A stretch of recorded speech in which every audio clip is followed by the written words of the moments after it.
You have probably seen the headlines this week. A cruise ship called the MV Hondius, carrying 147 passengers and crew from 23 different countries, is currently making its way across the Atlantic Ocean with a virus on board that most people had never heard of before this week. 3 people are already dead. More are hospitalized in intensive care units across South Africa, Germany, Switzerland, and the Netherlands. Health authorities in over a dozen countries are scrambling to locate and monitor passengers who disembarked before anyone knew what was happening. The World Health Organization has issued a formal alert. The CDC has dispatched a response team, and the ship, refused entry by multiple ports, is finally heading toward Tenerife in the Canary Islands, carrying passengers, 1 body, and a virus called Hantavirus that is now the subject of an international public health emergency. This is not a distant story. This is happening right now, today, as you watch this video. And here is what I need you to understand. The people on that ship who became most seriously ill, who deteriorated the fastest, who are fighting for their lives in ICUs across multiple continents, they were ordinary travelers. People who boarded a cruise ship in Ushuaia, Argentina in early April, never imagining that weeks later their names would be part of a global outbreak investigation. My name is DR.Michonne. And today I am not going to talk about fear. I am going to talk about preparation. Because while the WHO and the CDC are both clear that the risk to the general public remains low, there is something that the news coverage is not telling you. Something about why certain people, once exposed, face dramatically more serious outcomes than others. And something about what you can do right now, starting in your own kitchen, to make sure your body is as prepared and as resilient as possible. Everything I share here is educational. It is not personal medical advice. If you have specific health concerns or believe you may have been exposed to hantavirus, please contact a licensed healthcare provider immediately. Now, let us talk about what is actually happening. So what is hantavirus? And why is what is happening on the MV Hondius so significant? Hantavirus is a family of viruses carried by rodents. Mice, rats, and other small mammals carry it without getting sick themselves. They shed the virus through their urine, their droppings, and their saliva. In most cases, human infection happens when dried rodent excrement is disturbed, when someone sweeps a floor, opens a storage space, or moves boxes in an area where rodents have been living. The dried material turns to dust. That dust becomes airborne, and if you breathe it in, the virus enters your respiratory system directly. The strain involved in the MV Hondius outbreak is called the Andes virus, one of the rarest and most dangerous strains of hantavirus known to science. And here is what makes this outbreak genuinely alarming to researchers worldwide. Andes virus is the only strain of hantavirus with documented capacity for limited human-to-human transmission. The WHO's own epidemiologist, Maria van Kerkhove, stated publicly on May 5th that they believe some human-to-human transmission may be occurring among close contacts on the ship. This is not typical hantavirus behavior, and it is one of the reasons health authorities across the world are watching this situation so carefully. Once inside the body, hantavirus causes a condition called hantavirus pulmonary syndrome, HPS. It begins like an ordinary flu: fever, muscle aches, headache, fatigue, nausea. The first passenger to die on the Hondius, a 70-year-old man, developed fever, headache, and gastrointestinal symptoms on April 6th. He died on April 11th, 5 days. His 69-year-old wife began showing symptoms days later and died in a Johannesburg emergency department on April 26th. A British national evacuated to South Africa remains in intensive care. A 4th passenger died after just 4 days of symptoms. 4 days. 5 days. This virus moves fast, and it moves fastest in people whose immune systems are not operating at full capacity. Which brings me to something that the mainstream coverage is almost entirely overlooking. Why are adults over 50 particularly vulnerable here? And why does this matter right now, today, not just for people on cruise ships, but for every person watching this video? The answer lies in something immunologists call immunosenescence. It is the gradual, age-related transformation of the immune system that begins in our 50s and becomes increasingly significant through our 60s and 70s. The immune system does not simply weaken with age, it changes. Certain responses slow down. The ability to produce a rapid, precisely targeted first response to a new pathogen, especially a novel one the body has never encountered, becomes less reliable. And in the context of a fast-moving virus like Andy's Hantavirus, that delay in response time is not a minor inconvenience. It is potentially the difference between a difficult illness and a fatal one. There is a second layer to this that is even less discussed. We have talked on this channel before about inflammaging, the chronic, low-grade background inflammation that accumulates steadily as we age. And here is what most people watching the MV Hondius coverage will never hear explained. When a new viral threat arrives and the body tries to mobilize its immune response, that pre-existing background inflammation does not stay neutral. It amplifies. The inflammatory signals that are supposed to protect the lungs can, under the wrong conditions, cause the very fluid accumulation and tissue damage that makes hantavirus pulmonary syndrome lethal. Researchers believe this dysregulated inflammatory overreaction, more common in older immune systems, is a central factor in why severe hantavirus outcomes cluster disproportionately in adults over 50. And then there is the nutritional layer. Decades of research have established that the immune system depends profoundly on specific nutrients to function at its best. Antioxidants, anti-inflammatory compounds, trace minerals, vitamins. These are not optional. They are the raw materials your immune cells use to identify threats, communicate with each other, and mount a defense that is fast, targeted, and controlled, rather than chaotic and self-damaging.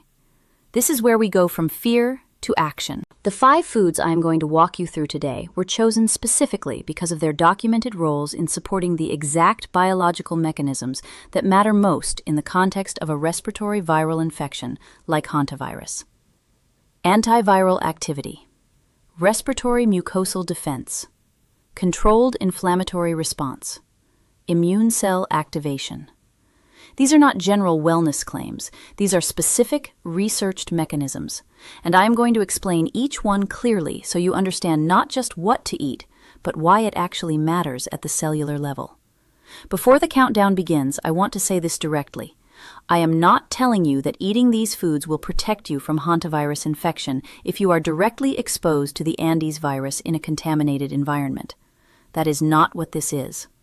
What I am telling you is this. The strength of your immune response, the speed of it, the precision of it, the ability of your body to fight without causing catastrophic collateral damage to its own tissues, is not fixed. It is influenced every single day by what you choose to put into your body. And in a week when an international outbreak is reminding all of us that novel viral threats are real and that they do not wait for a convenient moment, building that biological foundation is not something to postpone. Let us count down, starting with number 5. Number 5, garlic. Stay with me because I know this one sounds familiar. Garlic appears on almost every list of immune-supporting foods, and that familiarity can make it feel almost too ordinary to take seriously. But the specific mechanisms by which garlic works in the context of viral respiratory infection are more precise and more remarkable than most people ever take the time to understand. The key compound is called allicin. It is produced only when a raw garlic clove is crushed, chopped, or chewed, a chemical reaction between an enzyme called alliinase and a compound called alliin that only occurs when the cell walls are physically broken open. And what allicin does inside the human body is genuinely significant. Research published in the journal Advances in Therapy followed 146 participants over 12 weeks. Half received a daily allicin supplement, half received a placebo. The allicin group had significantly fewer viral infections. When they did get sick, they recovered faster and with less severity. The researchers concluded that allicin actively enhanced the antiviral immune response in measurable, consistent ways. But here is the part that connects directly to the hantavirus conversation. Allicin has documented anti-inflammatory properties that operate through some of the same pathways involved in the inflammaging process we discussed. It specifically inhibits certain pro-inflammatory signaling molecules, including some directly involved in the dysregulated inflammatory cascade that makes viral lung infections more dangerous in older adults. which means garlic is not just helping your immune system identify and target the virus. It is helping your immune system do that work without triggering the kind of runaway inflammation that causes secondary damage to your own lung tissue. That is a critical distinction. That is exactly the biological balance that breaks down in severe cases of Hantavirus pulmonary syndrome. Garlic also contains organosulfur compounds shown in laboratory studies to interfere with viral replication inside host cells. The breadth of its antiviral activity is not specific to a single virus. It is a general mechanism that operates across a wide range of respiratory pathogens. How to use it? Raw garlic is dramatically more potent than cooked garlic because heat degrades allicin. Crush or finely chop 1 to 2 raw cloves and allow them to rest for 10 full minutes before eating. That waiting period allows the allicin-producing reaction to complete entirely. Then add to salad dressings, stir into room-temperature olive oil, or mix into food after cooking rather than during. Pro tip that most people never apply. Consuming raw garlic alongside a source of healthy fat, olive oil, avocado, walnuts, significantly improves the absorption of its fat-soluble active compounds. The fat acts as a transport vehicle, carrying those compounds into the bloodstream more efficiently. One small adjustment. Meaningfully better results from the same amount of garlic. Number 4. Elderberry. If garlic is the familiar face on this list, elderberry is the one that deserves considerably more serious attention than it typically receives. And I want to explain the specific mechanism because it is directly relevant to what the Andes virus does inside the human body. Elderberries, the dark, almost black-purple fruit of the Sambucus nigra plant, are extraordinarily concentrated in flavonoids called anthocyanins. Researchers at the University of Sydney published a study in the journal Nutrients examining the effect of elderberry extract on influenza virus. What they found was striking. The flavonoids in elderberry were able to physically bind to viral particles, attaching to the surface of the virus and blocking its ability to attach to and penetrate human cells. They also found that elderberry compounds stimulated the production of cytokines, the chemical messengers that coordinate the immune system's response, in a way that significantly accelerated the body's antiviral defense timeline. Now, that research was conducted on influenza, not hantavirus specifically, but the mechanism itself, physically blocking viral entry into cells, combined with accelerated immune communication, is a broadly applicable antiviral strategy. And it is one that becomes increasingly critical after 50, when the immune system's ability to mount a rapid, well-coordinated first response naturally slows. Anything that speeds up that response and helps block viral entry in the first critical hours of exposure is directly relevant. There is a second dimension here. Elderberry compounds have been shown to reduce inflammation in the mucosal lining of the respiratory tract, the tissue lining your airways that acts as the very first physical barrier between the outside world and your lungs. After 50, that mucosal tissue becomes thinner, less robust, and more vulnerable. In the context of a virus that targets the respiratory system as aggressively as hantavirus does, the integrity of that mucosal layer is not a minor detail. It is a frontline defense. How to use it. A standardized elderberry syrup, 1 tablespoon each morning, taken consistently rather than only when you feel unwell, is the most practical daily approach. Look specifically for products that indicate their anthocyanin concentration and avoid versions with excessive added sugar, which works actively against the anti-inflammatory benefit you are trying to support. Pro tip. Raw elderberries contain a compound called sambunagrin that can cause nausea and vomiting. Always use properly prepared elderberry products. Never consume raw berries directly from the plant. Number 3. Brazil nuts and selenium-rich foods. This is where the science becomes genuinely fascinating, and where most people in the over 50 community are missing something that could matter enormously in the context of a novel viral outbreak. Selenium is a trace mineral. Your body needs only a very small amount of it, but that small amount plays a disproportionately large role in immune function, antioxidant defense, and, here is the part that most people have never heard, the regulation of viral mutation. Let me explain that last point carefully, because it is remarkable. Research conducted by Dr. Melinda Beck at the University of North Carolina demonstrated something that genuinely changed how scientists think about nutrition and infectious disease. In selenium-deficient hosts, certain viruses were observed to mutate more rapidly, developing more aggressive and potentially more harmful genetic forms than in hosts with adequate selenium levels. The hypothesis is that the oxidative stress created by selenium deficiency produces an intracellular environment that actively promotes viral genetic instability. In simpler terms, when your selenium is low, viruses have more room to mutate into more dangerous forms. When your selenium is adequate, that environment becomes less hospitable to rapid viral evolution. Think about what that means in the context of an already mutating and partially novel strain like Andes virus. Selenium deficiency becomes more common after 50. The gut's ability to absorb selenium from food decreases with age. Chronic conditions more prevalent in older adults, certain kidney issues, digestive conditions, inflammatory diseases, can further deplete selenium levels. And many adults over 50 are simply not getting enough from food consistently. Beyond viral mutation, selenium is essential for the production of selenoproteins, including glutathione peroxidase, one of the body's most powerful antioxidant enzymes. These enzymes protect your immune cells from the oxidative damage they absorb during active infection. They also help regulate the inflammatory response, keeping it precise and controlled rather than explosive and self-damaging. In the context of Hantavirus pulmonary syndrome, where the primary danger is an inflammatory overreaction in the lungs, having adequate selenium to moderate that response is a significant biological advantage. 2 Brazil nuts per day. That is it. 1 to 2 nuts provides the full recommended daily intake of selenium in a highly bioavailable form. Do not exceed 3 to 4 per day consistently. Selenium toxicity, called selenosis, is real at high doses and causes hair loss, nail changes, and neurological effects. 2 is the number. Reliable, safe, and extraordinarily effective. Number 2. Ginger. There is a reason ginger has appeared in medicinal traditions across nearly every culture on Earth for thousands of years.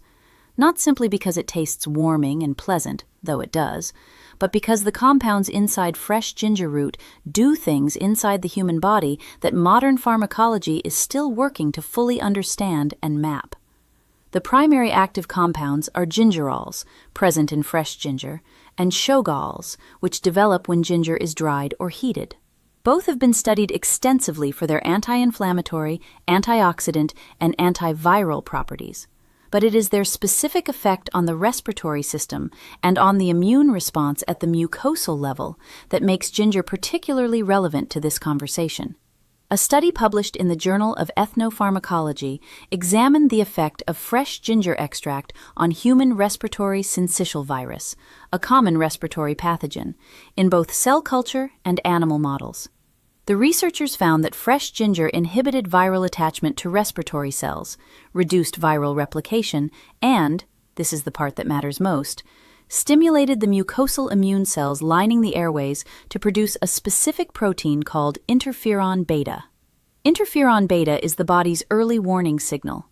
When your respiratory cells detect a viral invader, interferon beta tells the neighboring cells to activate their defenses before the virus reaches them.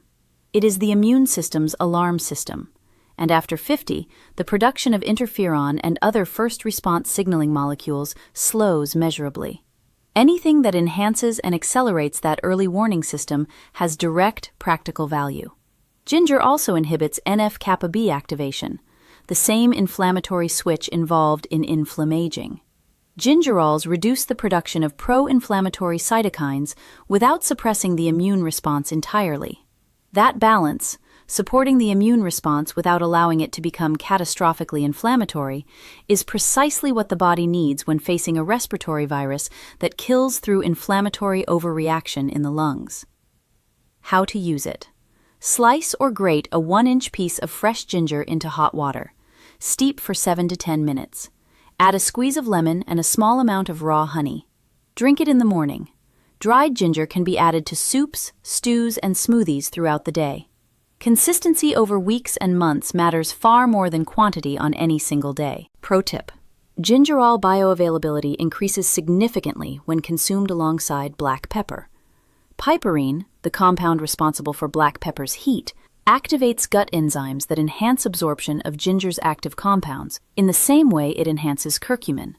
A small pinch of freshly ground black pepper in your ginger tea is a minor addition with a meaningful impact on how much actually reaches your. Number 1. Vitamin D, with wild-caught salmon as the centerpiece. I have placed this one at the top of the list not because it is the most dramatic or the most surprising. I have placed it here because the research most consistently and most powerfully supports it as the single most foundational nutritional factor in immune defense for adults over 50. And because the scale of vitamin D deficiency in the over 50 population is something that genuinely concerns me every time I look at the data. Here's the context that changes how you think about this. Vitamin D is not simply a nutrient for bone health. That is the association that decades of public health messaging have embedded in most people's minds. But vitamin D is also a powerful immunomodulator. Every immune cell in your body, T cells, B cells, natural killer cells, macrophages, carries vitamin D receptors on its surface.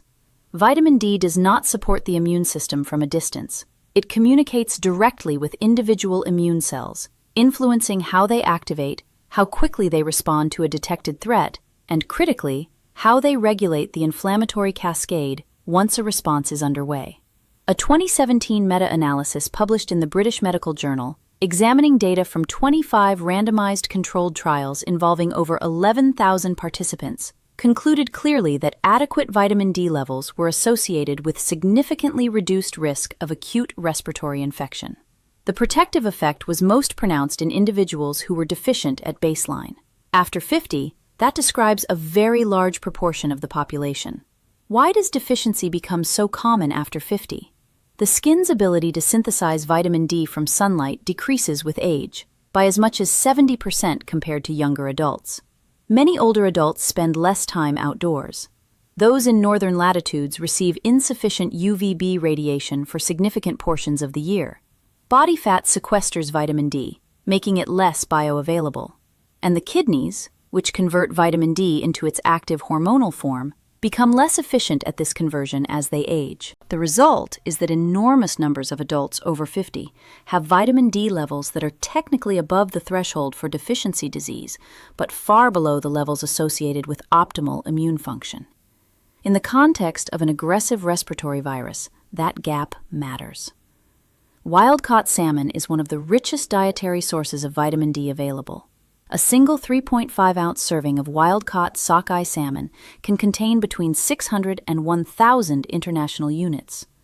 Sardines, mackerel, herring, pasture-raised egg yolks, and UV-exposed mushrooms round out the most practical dietary sources. Pro tip: vitamin D is fat-soluble. Taking it on an empty stomach, whether from food or supplement, significantly reduces absorption. Always consume vitamin D-rich foods or supplements alongside a meal containing healthy fat. And if you supplement, look for D3 combined with K2. The two work synergistically, with K2 directing calcium appropriately and supporting the full benefit of optimized vitamin D levels.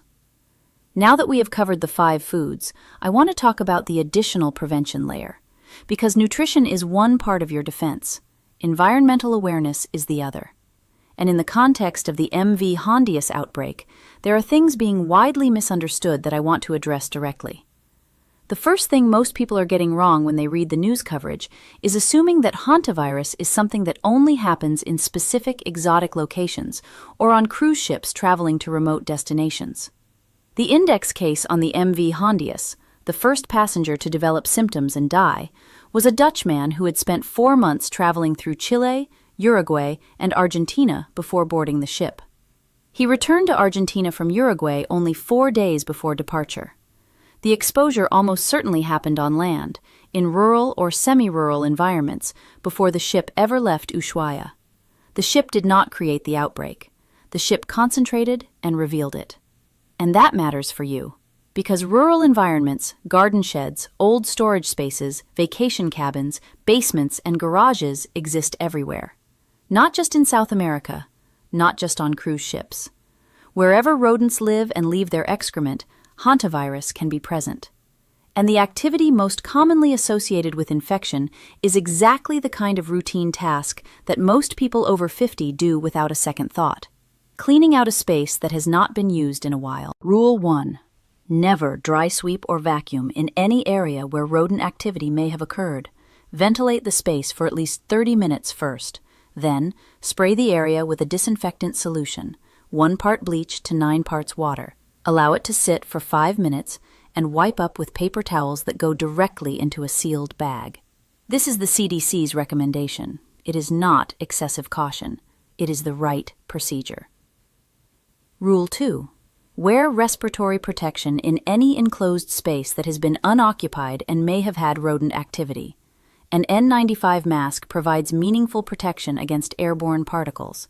For adults over 50 whose respiratory defenses are operating differently than they were at 35, this precaution carries additional weight. Rule 3. Do not rely on visual inspection. A space can look completely clean and still carry dried viral material in the dust. Absence of visible droppings is not evidence of absence. If there is any reason to believe rodents have been active in a space, treat it as potentially contaminated and proceed accordingly before entering. Let me close with something I want to sit with you for a moment. Because I have watched the coverage of the MV Hondius outbreak this week, and I have noticed something in how people are responding to it. Some are dismissive. 3 deaths out of hundreds of passengers, the WHO says risk is low, nothing to worry about. Others are veering toward panic, comparing it to COVID, wondering if this is the beginning of something much larger. Both of those responses miss the point, and I want to give you the response that actually serves you. The WHO is correct that the global risk from this specific outbreak is currently low. The CDC is correct that the risk to the American public is extremely low at this time. These are not reassuring platitudes. They are accurate assessments based on the epidemiology of Andes virus, which does not spread easily, does not travel efficiently between casual contacts, and does not have the transmission profile of a pandemic pathogen. This is not COVID. The experts are clear on that. But here is what those reassurances do not address. They do not tell you anything about your individual biological preparedness.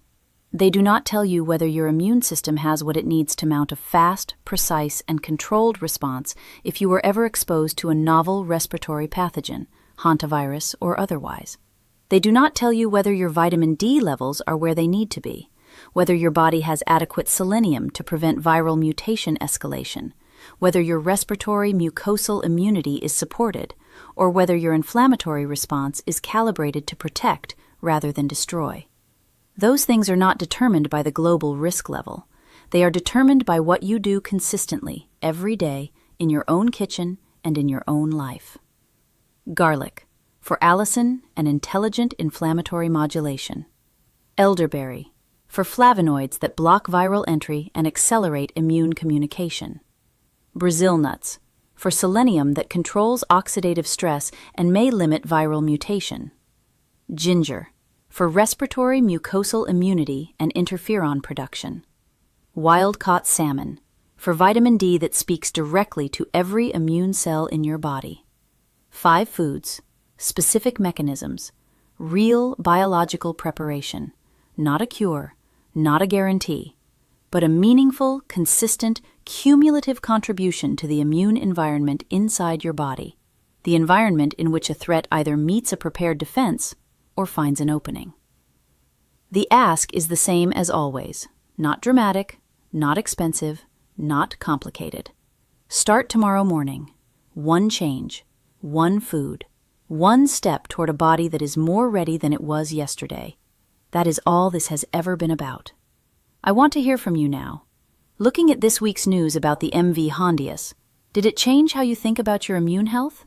And which of these 5 foods are you going to add to your routine this week? Tell me in the comments. I read every single one.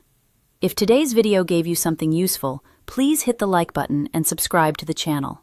We are here every week with evidence-informed, honest, practical guidance for adults who take their health seriously and refuse to wait for a crisis to start paying attention. This is Dr. Michonne. Take care of your body, and I will see you in the next one.